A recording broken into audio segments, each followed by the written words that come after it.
welcome to today's podcast. Today my guest is Louisiana from EQ, and we're talking all about investing with integrity.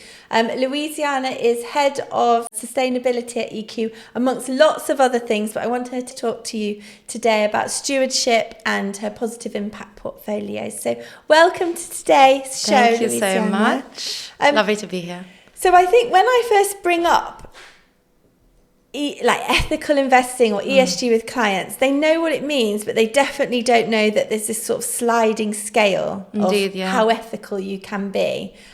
How would you describe it? Yeah, I mean, we often think about it as a spectrum. Yeah. And the further you go along the spectrum, you could think about it as getting more darker green. Yeah. But it doesn't mean that, the darker green is necessarily the best. Mm-hmm. It depends on your preferences and how far you want to go. And the way that I would differentiate between the different things is what you want to screen in and screen out of your portfolio. Yeah. So what you want to invest in and what you want to not invest in. And the first kind of segment, if you think about sustainable investing in general as the umbrella term, would be kind of values-based or ethical screening, where you just get rid of some harmful things, the classics, the tobacco, the maybe fossil fuels, if you think like that. I think pornography, lots of people ask me for. That's it's not very investable, actually, but some people are very particular about this, which, makes sense, right? So that's the first step. And then you start to think about what positive things do you want to align your money to. And that can be quite personal as well. But we at EQ would use a external framework, because I don't really want to impose my own values on my clients. Yeah. So what we then do is we look at, for example, the UN Sustainable Development Goals, which is a globally agreed upon framework of the 17 most pressing issues that need tackling, social, environmental. And we try to find businesses that provide solutions to tackle these social environmental issues, which for us then becomes a positive impact investment, which is on the very far side of the spectrum. And then in between that, there's different shades of. So let me give some examples, because I think for a lot of listeners, this will be the first time they've come across it. So I've just picked up the EQ's positive impact report if you were a Balance Plus client and you'd invested 100,000. So per 100,000 of money invested over the last 12 months, you would have reduced 48 tons of carbon emission, which is equivalent of taking 10 cars off the road, recycled 2 households worth of waste, treated 8 people, made 273 medical interventions, generated 83 households worth of renewable electricity. I mean, the list goes on. I haven't even covered half. So I think it's nice to actually see your money and a positive outcome that you can actually calculate. Yeah. So how do you calculate this? It's quite complicated, but it's not complicated in terms of the logic of it. It's just a lot of work. So what we do is we obviously make sure that when we say we invest in positive impact companies, there's a logic to this. And we need to show our clients that that's actually delivered. Otherwise, you get into that greenwashing territory, which basically means you're claiming a positive impact, but you're not showing clients that it's actually delivered. So it's really important we do this. The way you do it is you are, as an investor, you are a shareholder. You're basically a small part owner of a business, right? Even a tiny, tiny, tiny holder of a business. And that means that you are partly, even for that tiny, tiny proportion, you are responsible, or you are, the impacts of these businesses can be attributed to you as the investor. So what we then do is we look at all the companies that we own for our clients in these portfolios that we select.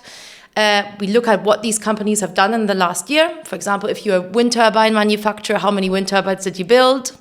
And then if you own, let's say, 1% of the business, you can attribute that 1% of the positive impact to the investor, which is exactly what you're seeing on the impact reporting, which all of your clients can access if they invest with us. Yeah, I think it's very rewarding to see that.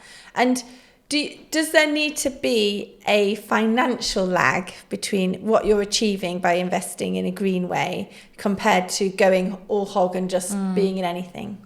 Well, EQ Investors is a sustainable specialist. That's all we do. And we manage all of our portfolios to a dual mandate, essentially, to create these positive outcomes for society and the environment and create the financial returns that clients need. over the time that we've run them, you can see that they're par on par with traditional portfolios when it comes to positive performance, so financial performance.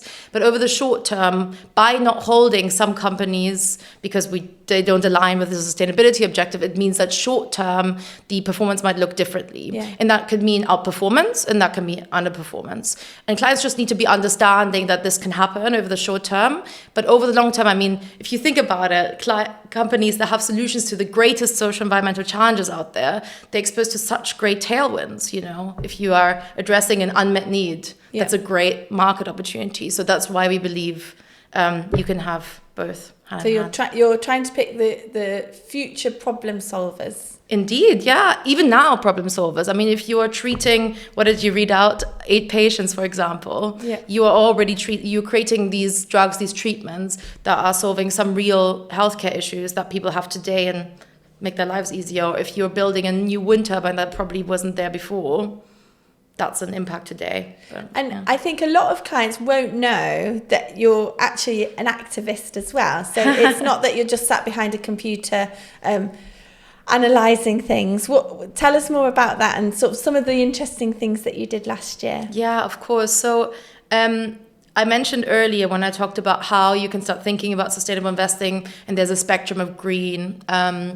Across all of this, no matter where you sit on the spectrum, how dark you go, you still can use your shareholding in order to drive change. Because as I mentioned earlier, if you're a percentage shareholder in a small business, they need to listen to you because they're working for you, these companies. So you can use that leverage, that power, in order to try to push these companies in your portfolios to a higher standard. And actually, we believe that, even in the positive impact portfolios, which are picking the creme de la creme of the companies out there, there still is always room for improvement. Sustainability is a moving goalpost. That's what I think, at least. So what we do is once we have our portfolio set up and they are aligned to your clients' values, they still then we try to push them. So the way that we do that is a couple of ways. Number one, we engage with fund managers, which we work with in order for them to push for change themselves. But directly what we can do is we have strategic engagement themes, which this year, for example, include climate, include biodiversity risk, include human rights and supply chains, AI for good, and nutrition. And we use these themes, find collaborative investors similar to us that want to push companies as well. And we get on calls and we push them on specific weaknesses that we might identify. So yesterday I was on a call, for example, with a Brazilian bank, trying to push them, as Brazil has lots of rainforest, right? And if they are an agricultural lender, so they lend to agricultural businesses, we want to make sure that there's no deforestation happening on the sidelines. So we're trying to push them on transparency on how their lending practices are aligned with, halting deforestation in the Amazon. So that's what I did yesterday. Amazing. And we also go to annual general meetings, which is a really direct form. So if you are a shareholder, even one single share, that could cost you maybe 30 quid or something like that, you are allowed to go to the annual general meeting of businesses out there, and the board of directors are present there, and it's a very democratic space. You're allowed to get there, ask a very challenging sustainability related question, and they have to be there and publicly are held accountable to your question there. And I went to, just to give you an example, I went to Rio Tinto, which is not held in the portfolios, but it's important to engage with mineral miners anyway, because the world around us is so dependent on them. It's a massive mining company, huge issues when it comes to, human rights and supply chains or water footprint. So I went there and asked them questions on how they are changing their products in order to align with a net zero carbon world. And it was so enlightening that 90% of the people around me were there to ask and challenge the company too. Oh, that's really good. Actually, that's reassuring. Because you hear negative things in the press a lot, and you go there and you think, great, we're kind of fighting the good fight and really pushing and holding them to account. And they were quite receptive to the questions. I mean, we've been to 10 in the last year as a team at EQ, annual general meetings, and they were all really receptive. And we're building on this engagement in the next year then. Well, I suppose you're getting in their psyche, so a little bit. They're having to change the way that they work. And when we were talking about sort of being invested in some companies but not others, let's just take the US tech industry. I think that's where a lot of people are heavily invested, whether they realise it or not right now. Yes. What do you feel about those Magnificent Seven? Are the ones that you would absolutely exclude from your portfolio? It's a tricky one. So first of all, I would say they aren't all the same. They're very different businesses, actually. They're often bundled together now because they've kind of performed in line with each other with this AI hype. But they work on very different things. And therefore, we need to take really good nuance on how we think about them. And broadly, the way that we would look at them is look at what are their products and services doing? What are they actually making money from? And then how are they operated? So are they well governed and behaving in a responsible way? And one example of a company that we would definitely never touch is, for example, Meta holds Facebook. I mean, I can start. There's lots of controversies around this company. Not to start with, the impact that it has on mental health in children. They've been involved in some of the kind of misinformation scandals around the US election. They're badly governed. Their shareholder structure means that you basically, as an investor, have no power because Zuckerberg has. Although you can be a shareholder, he has all the voting shares. So whether or not you're pushing them, going to the AGM, for example, as I just mentioned, it's useless because the power for the minority shareholder is so low. So this is an example of a company that we wouldn't hold. And the products and services, social media, we don't really think is aligned to the UN Sustainable Development Goals at this point. So that's an example of one that we wouldn't hold. People, some others we're a bit more open to. Microsoft, for example, is a lot better governed, has really good net zero targets. So while we can talk about this, why the AI hype is really increasing energy consumption, and which is a negative, and water consumption, they have really good targets to procure renewable energy in order to meet that. And also they are building out, I guess, energy efficiency software, which helps save energy for some of their users, right? I don't have a server in my back room. I'm now using Microsoft's, which is powered by renewable energy, a lot better. So there's nuance between them all. So it's important that you have someone that does and specializes in this. And are there any smaller companies that maybe our listeners won't know about that you think are doing great things for the future? Yeah, I mean, where do I start? I'll give you two examples. Maybe one from the fixed income side, so from bonds, and one from the equities. So on the equities, it's called Vertex. It's a pharmaceutical company, a treatment biotechnology company, and it has created this really 𝗙𝗏𝗏, a drug for cystic fibrosis patients. And just by them bringing out this new drug onto the market, it lifted the life expectancy for cystic fibrosis patients from about 65 to 89. Do you know, this is strange coincidence because Really? The end of last year, I did a presentation for the Cystic Fibrosis charity. Did you? Based on this, because people who were who weren't necessarily planning a long retirement now suddenly need to plan their retirement. Wow. And so it was teaching their members all about pensions and how they work. So genuinely saw that how life-changing it is. That it's Exactly. And you can align your investments with companies that are trying to drive, this kind of outcome. In this case, they need to do a bit more work, but at least they get to live a happy and a more healthy life, with a lot less complications forward. And then on the bond side, a really great example I like is the Women Entrepreneurship Bond, which is a bond issued by NatWest, actually. But it's what we call a social bond. So usually the way these things work for people that aren't so clued up about investments, bonds are basically when companies or governments raise debt. And the debt can then be, used, their proceeds from that debt raising can then be used for whatever they'd like. But a social bond means that they need to use those proceeds specifically on social projects.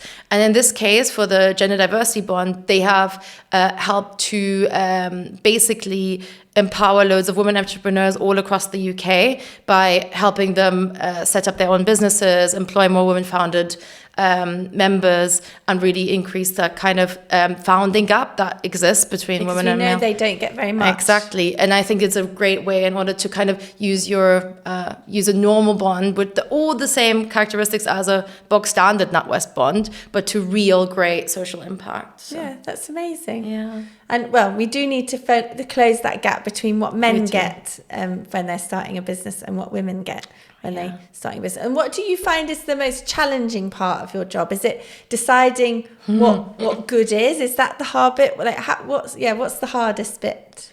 If I think about sustainability, the problem is that there's no real right or wrong. It's kind of a constantly evolving area. So what I need to do is constantly evaluate, for example, what academics think about new technologies and how they help climate change, or the way that social challenges are constantly evolving. Because what our role is to find companies that address the most pressing social environmental needs. And so you're constantly evolving that definition of what a positive impact investment is. Yeah. So that's really challenging. And the second thing is that you are you're one investor, and there's many others, and there's things that are sometimes moving against you. So you might be engaging with a company on a lack of climate ambition, whereas another investor is trying to push them to,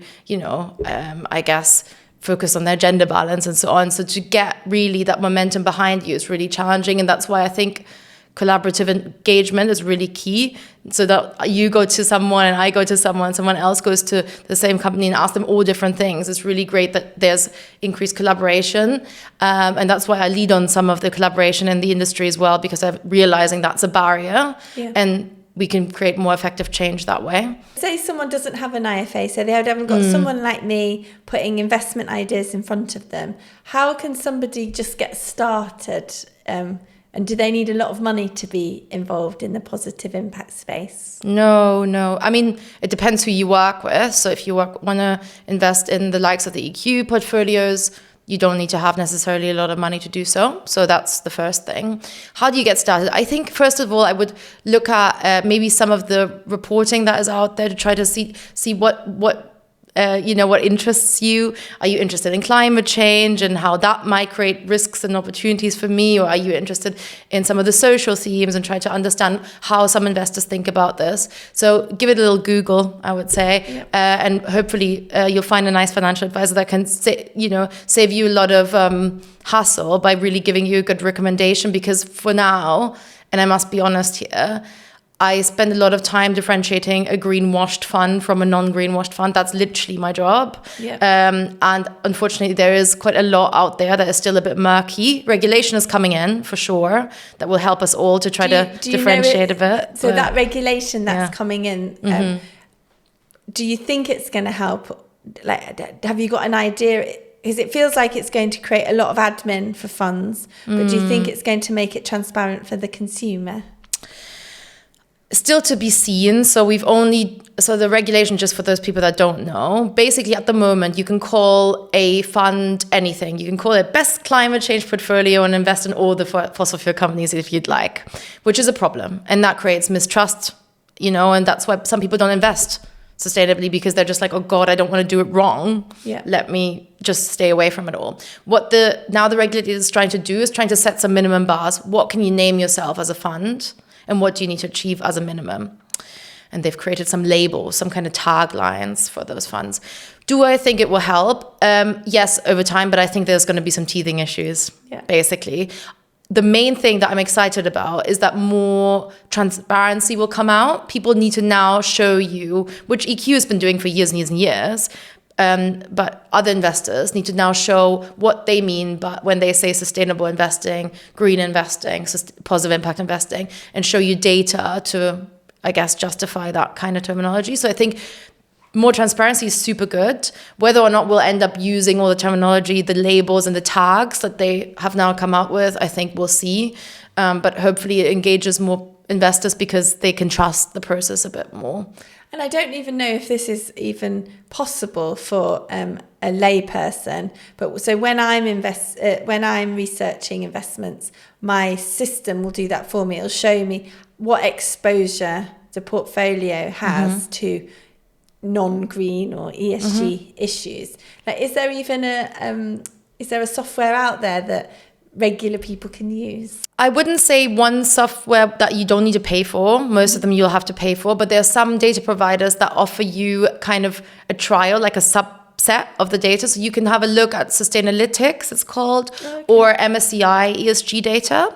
And you can look up your fund. Maybe if you have a fund in your, in your pension or so on, and you want to see what their sustainability characteristics are, you can type the fund name in. And if you're lucky, you'll get a bit of data about it. So that can get you started.